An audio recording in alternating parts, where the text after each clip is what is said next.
and we are coming to you live on Facebook from the Hartley Center for Mindfulness and Self-Mastery. Yay, yay, yay. Self-mastery is mastering you in your life so that you can exquisitely manage whatever your life brings your way. Everything that life brings your way, whatever your life brings your way. Yay. And it's phenomenal to be living a life that is rich and full of lots of things coming your way. It's funny how sometimes we act like we don't really want that. And I say funny, funny, strange, not funny, haha, right? So we want life to be so rich and so full and so abundant. And then we're not happy sometimes with how that richness expresses, how that abundance, what that abundance brings to us. And so these Hump Day Happy Chats are all about providing you with tips and tools and tricks and proven practices to help you up the happy, create more of what you want and less of what you don't. And when what you don't want shows up, it's inevitable. It's inevitable that life is going to bring us an arc of things relative to what's going on inside of us. Ha ha ha, another happy chat. But it's inevitable. How do we deal? How are we going through that challenge or that disability or that debilitation? Like, how is that happening? Yay. So I'm Valerie Shepard, founder and CEO of the Hartley Center. And I just want to share these tools because everything that I talk about is stuff I go through. And the tools that I share are the same tools that I employ to make my life better, to soothe my aching heart. Ooh, I could feel a big waft of energy right there. Hold on just a second. Ah, yes, I feel you, heart. My heart has been aching. There is a lot coming up. And this magnificent instrument that the divine has created as me, called Valerie in this realm, is flowing the energy of that. And it's perfect for today's topic. So today, I thought we would talk about the topic of, I can't cope. I can't cope anymore. This is going on too long. Yes, can you feel that? I can feel that disturbance. The disturbance of feeling like I don't know how to do this. Well, even I think at an even deeper level, it's not knowing how, it's I'm just not equipped. Like it's too much. It's too much. So when we talk about how do you be happy in the midst of things that you're just like barely like hang in there, you're barely hanging in there, right? It's up here now, and I can't. I don't. Blah. Yeah. So coping. What is coping? It's all about investing your own effort, your own locus of control, your own superpowers, the you that you are. I call it the you-ness of you. Investing, employing, expressing the you-ness of you to solve personal, interpersonal problems, to deal with, to manage, to get superiority over,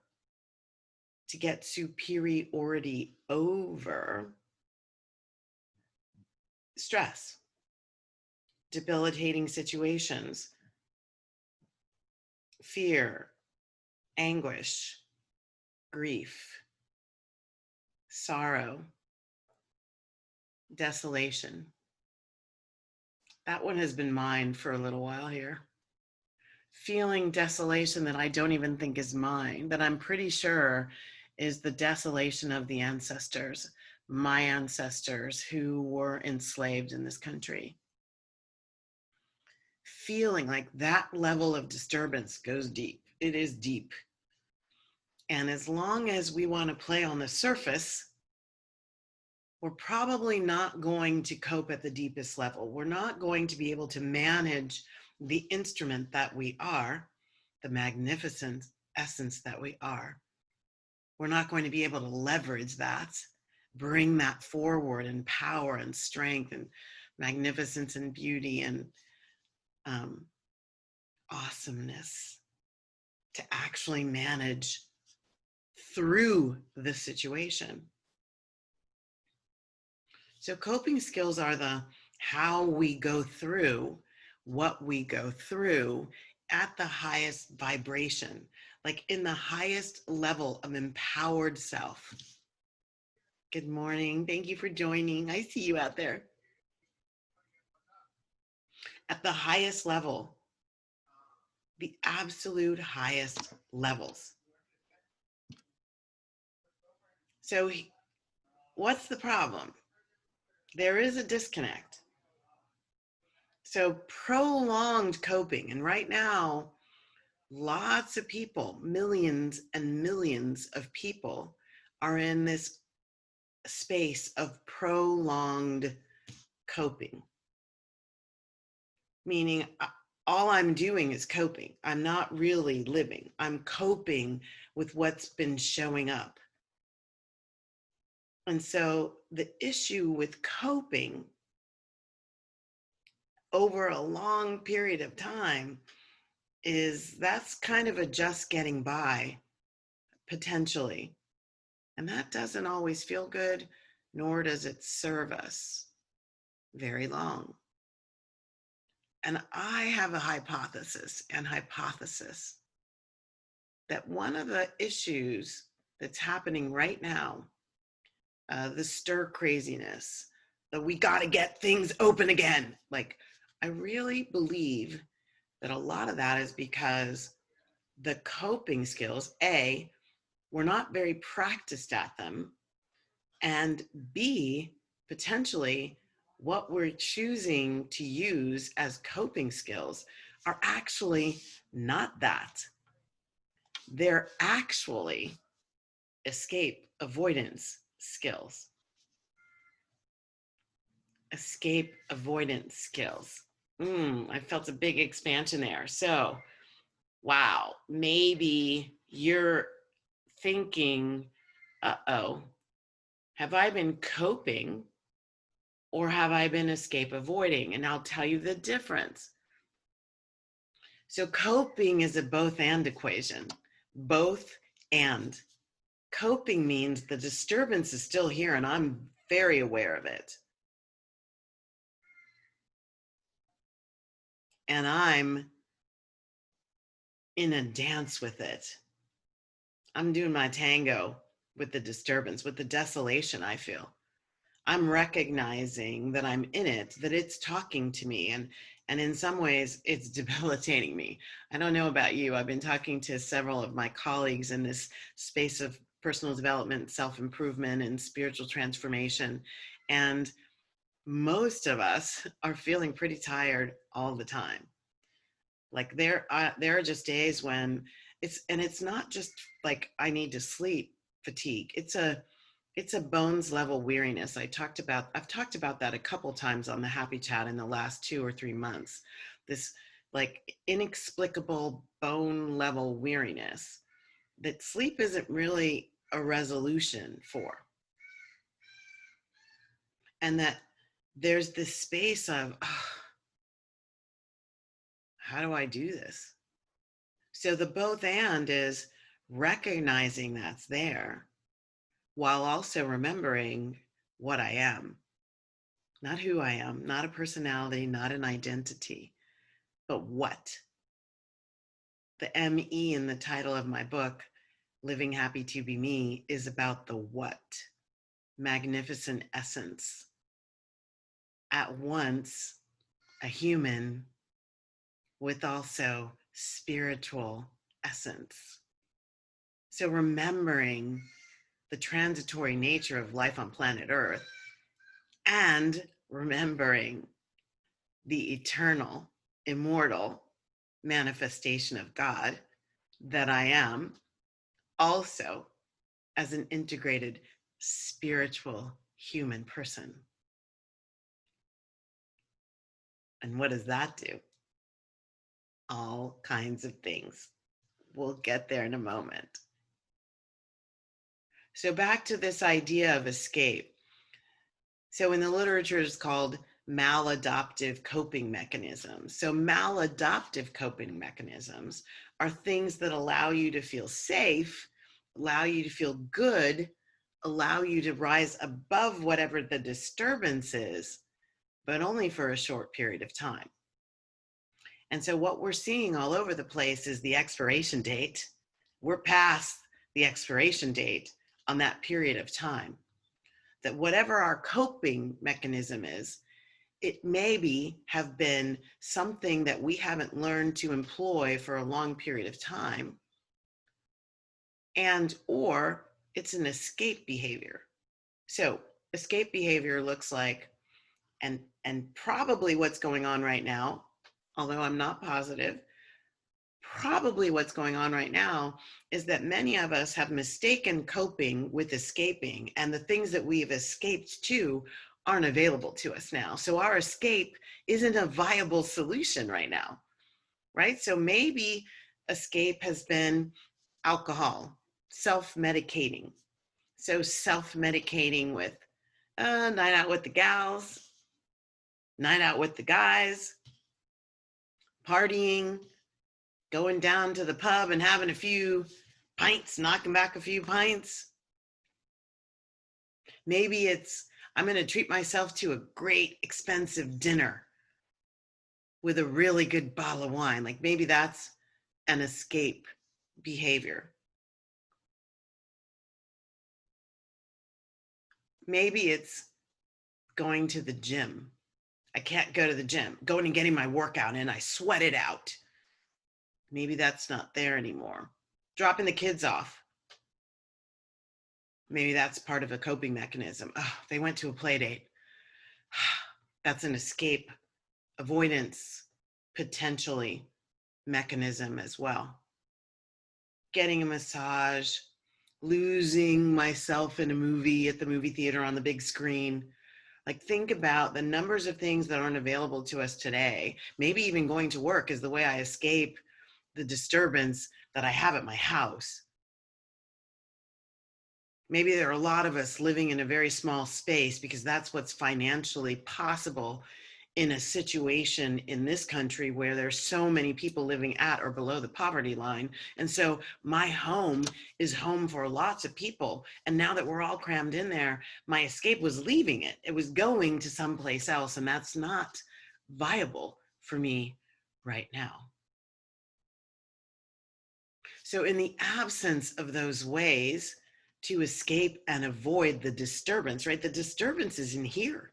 We tend to look out there and go, well, if they would stop doing that, I would feel better. And if you would stop being that way, and if you would just go fix that, whew, I feel so much better. That's an escape avoidance. Blame is escape avoidance. Making everything that we feel in here the fault of someone else out there, that's called escape avoidance. Sorry. Coping is a powerfully positive activity. It's an empowered activity. It's a way that frees you into an expanded version of you and an empowered version of you that is equipped perfectly to deal with what's going on. So you've heard me talk probably, if you're one of my loyal audience members, if you're a subscriber, please click in this video to be a subscriber and check out all the other videos that are here. Commercial over. If you're in this a lot, you hear me say these words: transcend and include. I didn't create those, but I love those words, transcend and include, which means the both and. I'm living it while I'm dealing with it. That's the getting superiority. So notice, I don't just make it go away, which is the design of an escape avoidance behavior. That's about, I can't cope, and so I'm going to remove myself. That's fight or flight. I'm going to fight the situation, resist it. I don't want this. I don't want this. I don't want this. Or I'm going to just run away. I'm going to run away into my coping, one of my escape behaviors that I think is a coping behavior, but that doesn't serve me the long term. Here's how you know it doesn't serve you. You keep having the same kinds of situations, which means it's your life trying to get your attention to help you to release, remove both, and transcend and include, move to a higher level of consciousness, and boom, ooh, more happiness is possible, even though the situation itself hasn't changed. I talk to my students about what I teach isn't about changing out there. You will change out there when you change yourself, because it'll be you as you engaging in the world at a higher vibration. That does change the world. But that's you acting as you in a higher vibration, changing the world. Ugh, juicy goodness. Gabba dabba doo. But just looking out there and trying to fix that doesn't necessarily do anything here. Sorry. It would be nice, but that's just an escape avoidance behavior, to focus all of your attention on them and her and him and that and why can't society and what about the president. Doesn't mean that those things don't need to be overhauled. It doesn't mean that those things don't need heap big helpings of compassionate activism. Doesn't mean that I don't leverage every aspect of the powerful being I am to get in there and play, dance, create, evolve, revolutionize, tear down if necessary. But, or the and I'm doing it from the highest version of myself possible, which means I'm infusing everything with peace, love, joy, and freedom. I'm not bringing in old resentments and shame and guilt and anger and blame. And so if you are resonating here and going, oh, I think I've been doing escape when I thought I was doing coping. I think I was doing escape when I thought I was dealing with it. I think I was doing resistance and run away when I thought I was like navigating through it. Yikes. That's okay. We all do it. When I look at how many ways in my life I've been in coping in escape avoidance, as opposed to being in the higher vibration of the actual coping behaviors that we want to talk about. So here are some tips. What do we do about this? And I'm going to post here a link. You know, I understand and believe and support and love the positive psychology movement. I don't play as much at the psychological aspects as the spiritual components of what's going on in our lives. And I'm really into heart math and the heart. You know, I'm an Einstein follower, and the heart, the imagination, the intuition, that is really outside of as far as I'm trained, the brain is doing something else. But positive psychology, there are some tips and tools, and I will post the link. There are even worksheets and things, and I'll post it to make it available to you to start reshaping your practice. So practicing coping, I've got some steps. One of the things, like to get into a both and equation with the disturbance, right? How do I sit in it? Part of the element of managing self is allowing self to experience some of the disturbance. The perturbation, Buckminster Fuller would say, the perturbation is part of your getting to the breakthrough. It's part of you getting to the clearing. It's a part of letting you know there's something that's trying to get your attention. And when we run away from it, we just empower it. And I used to say, I better deal with this because I'm getting little nudges. You know, I bet you know this. You get little nudges. And when you don't listen, you get a louder nudge. And then when you really don't listen, you get a 2x4. I've gotten those. And I can look back and go, whoop, there's the 2x4. Whoop, those are the places I wasn't listening. I talk about those in my courses and in my book. This waking up is first step. Like, you have to be willing to notice, wow, I'm not really dealing with this very well. Where is that coming from? Wake up. Don't put your head in the sand. No ostriching, please. Woo, I'm lifting up and seeing what's going on with me. Not with them, with me. Next thing is breathing. So when we're under stress, well, actually, even when we're not under stress, humans have a way of really shallow breathing. But when we're under stress, it gets even more shallow.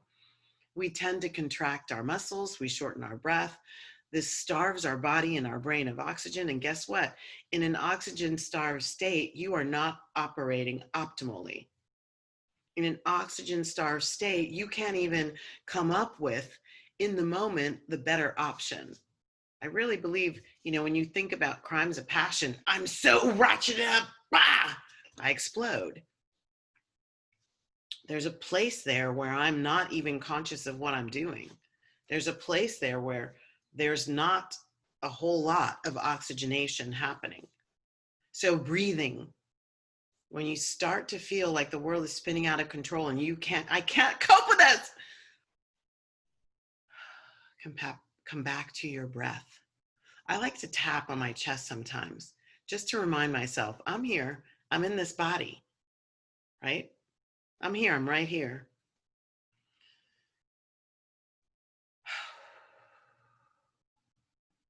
The exhale is really important. It gets the toxins out of your body that are in that last part of the breath, that last part that needs to be evacuated. Deep breathing. Then I talk about getting clear on what's disturbing you. Is it really that the kids are running amok, which is about them? They're running amok. Or is it that you feel like a horrible parent if they're not listening to you or they're not under control? Or if you don't have a plan of action for them, or I don't know how to be a homeschooler. Like, I don't have enough tools. Like, is it really about them not listening, or is it about you feeling less than in your ability and what you have to say?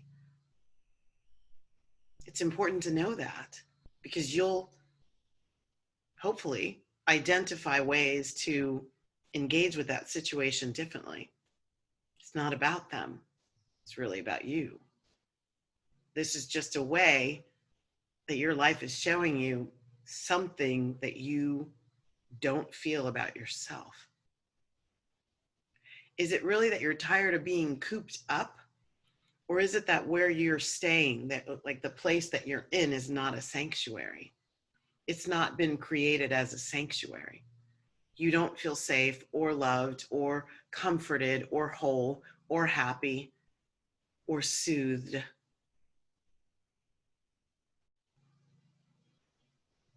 When I had a job once, and I had a client once who had a job that she really hated.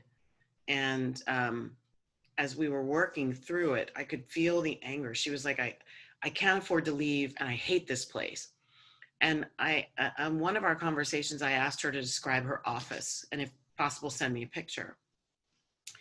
And she described her office, and when I looked at it, it was the most stark place it was just her computer, the fluorescent lights, which I don't know about you, but I can't stand those lights. And her chair and her desk, and some things like notebooks and things that she had to work with on her bookshelf. And I asked her, I said, well, that feels really stark. She goes, I don't want to invest any energy in this because I don't intend to be here very long. And I said, well, what's your definition of very long? And she said, I don't know, why? And I said, well, is very long a year? Oh my God, I hope I'm not here for a year. And I said, well, what if it were? What if you're ready to go, but the universe is saying, maybe not. Like, all of the stars aren't aligning for the next thing for you. And so maybe you need to stay where you are while the stars are coming into alignment. I don't know. But the whole point was that she had created a space that she hated being in without realizing she might need to be in that space for longer than she wanted to be. So maybe it's not that you are having to be cooped up, but that your coop isn't a sanctuary, doesn't support and serve you, doesn't enfold you, doesn't hold you and love you. Maybe it's not that you're missing all your contact with your buds, your BFFs and your buds, right? Maybe it's not that. Maybe it's that you have no idea how to be with yourself, how to date yourself, how to love yourself, how to listen to yourself, how to hear yourself, how to own yourself, how to claim yourself, how to accept yourself. I found this out when I used to travel a lot for business, and I really used to hate going out to dinner by myself. I would hate to be in a restaurant by myself. I noticed when I would get to the hostess station and they would go, just one. And that would trigger in me this immense feeling of, yeah, just one, just me. I'm not enough. I'm not lovable. There's nobody here with me. I had built my identity around lovability, requiring people to show me that I'm loved. There is a massive example of this happening in the world right now, which I will not bring into this conversation other than saying that. I needed to know that I was being loved from outside me. And so I would be a prisoner in my hotel room getting room service that was expensive and not very good because I didn't like the feeling of like dating myself. And I had to go on a really beautiful journey of figuring out what it is that I really wanted and to see myself in love, even the things that I wanted to change. And I'm still changing aspects of me while I tell myself as I look in the mirror, I love you. I love you. So how is it possible that we go into, befriend, come into a deeper relationship with the aspects of the life that we're experiencing right now that feel really disturbing and not what we want? I want this to go away. How can we come into relationship with it in a positive way that serves us and serves us to be in our highest consciousness? Therefore, we are able to utilize our magnificence in order to serve the world. Gift giving, gift bestowing hands starts with this, not that. This, not that.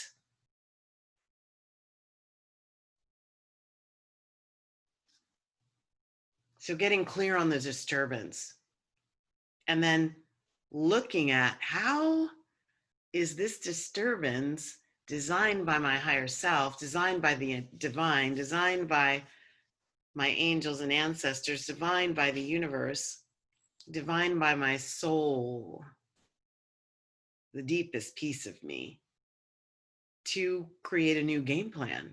Maybe I was blind to the way my old game plan wasn't really serving me, and I was just dealing with it. It's another way of a maladaptive coping is to just do nothing and continue to complain, continue to not like it, continue to be sick of it, but be bewildered and stuck. It's a maladaptive coping. I can't do anything. I don't know what to do. I wish this would end so then I don't have to do anything and it just changes. It's okay. This is not about judgment. This is just about knowing, oh, what I'm doing that to myself. So what is the thing showing me? And then always, always, always, always, always, always, always, always, always in my toolkit is go to gratitude. What can I be grateful for because of the disturbance? What am I learning that is going to serve me in the long run because of the disturbance? So here are my favorite coping tools. Meditation. Number one, all the time. It incorporates breathing. I incorporate gratitude, and I incorporate a deep listening of, okay, divine, what's in this for me? How is my life in this moment, this part of it that I really can't stand, or this part of it that's scaring the heck out of me, or this part of it that is really bringing up shame and guilt and blame and stuff, and I don't want to sit in that stuff. What is this about? I go into those spaces of expansion in meditation, and they create a container in me that makes it easier for me to do the both and, the coping. This is what's here now, and I have everything I need to transcend it while incorporating it into my life. Gratitude journaling about this disturbance. So not turning away, not escaping. Oh, my life has got all these good things, so therefore are the bad things, not that. That's great. Going into gratitude about the disturbance. So my biggest story about this is the 5 years of the disturbance of having a body that has been stroke affected. I still am dealing with the disturbance every minute of every single day. I can feel the tingling. I can see my hand trembling. I knock things over. There are all kinds of things. That disturbance is 24/7, 365 for 5 years and counting. And I'm not saying that so you feel some say, oh my God, so bad for her. No, that's not what I'm saying it about. I'm just giving it as a story, an example of, I know what it feels like to cope with a disturbance that's not going anywhere. That's all. I trust that yours is whatever it is, and it's big and it's powerful for you. It's not a comparison. Yours still matters. So gratitude about the disturbance. I'm in a deeper love affair with my body exactly as it is. And I'm in a place where I still feel like I want to lose 10 pounds. Well, actually, it's more like 18. Big number. Woo, yikes. But I'm in relationship with it and gratitude around my body. And I say journal. It might help you to write. That's a way of getting it out of the system, putting it down on paper. You can then either drown the paper, you can burn it, but gratitude for the things that aren't what you want can really support you, help you see what's in it for you, that they're there. This is a really important one, asking and receiving help. If you are really in a place of mental and emotional disturbance that feels like it requires something more than the tips and tools I'm giving, I implore you to ask for help. There is no stigma. Well, there is a societal stigma, but it doesn't have to be yours. Like, we need to get over this idea that asking for help shows weakness, and especially when it has to do with mental, emotional trouble. We don't want anyone to know that there's trouble there. It may hurt our job. It may hurt our relationship, may hurt our families. That is an escape avoidance behavior where you are sitting in something debilitating, believing you can't get out of it, and just trying to manage around it. And at the same time, you're lowering your vibration and you're actually creating a scenario where you cannot move. So if you need help, please get it. There are so many tools, so many people that can support and serve you. And this last one, which I layer on top of all of them, is movement. The subtitle of my book is called Dancing Your Soul Light Style. And the dancing part is the part that I use to bring in joy. It's the part that I use to move my body, to move stuck energy. My understanding is that when we're doing emotional healing, some of the negative energy can get stuck in the physical body because the physical body is denser as we're moving, as we're working to release it. I think this is parallel to Eckhart Tolle's pain body. And so movement, not instead of, but along with these other practices, can really allow us to release, to heal, to move it. I feel lighter. I have a colleague. She's a dance professor at the University of California, Irvine, and she, her PhD was creating this scientifically supported movement practice called Embodiology. That's her brand. Shouting out to Dr. S. Amare, who next week is a part of a presentation with, as a part of the United Nations AI for Good, AI for Africa effort.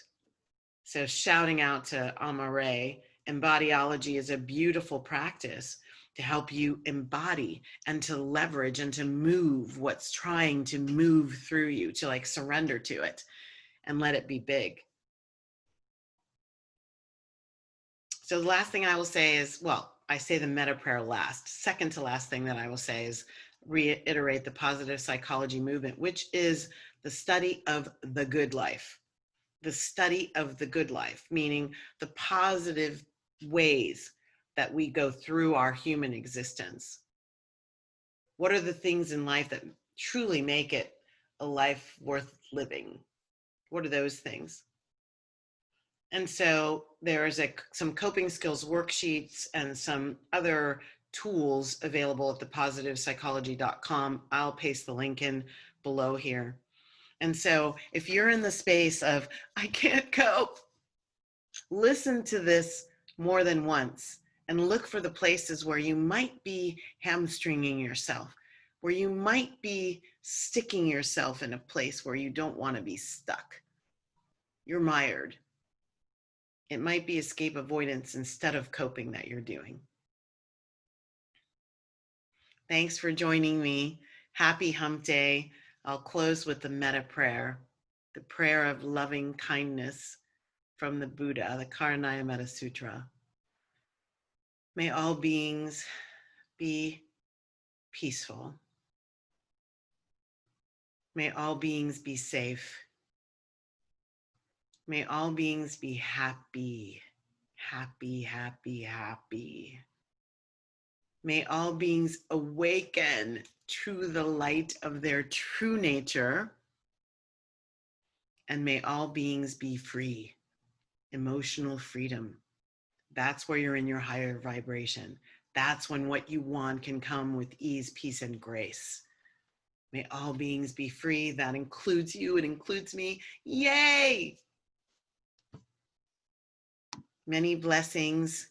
Have a fabulous, fabulous hump day. Bye now. Happy hump day to ya. Happy hump day. Happy hump day to ya. Happy hump day.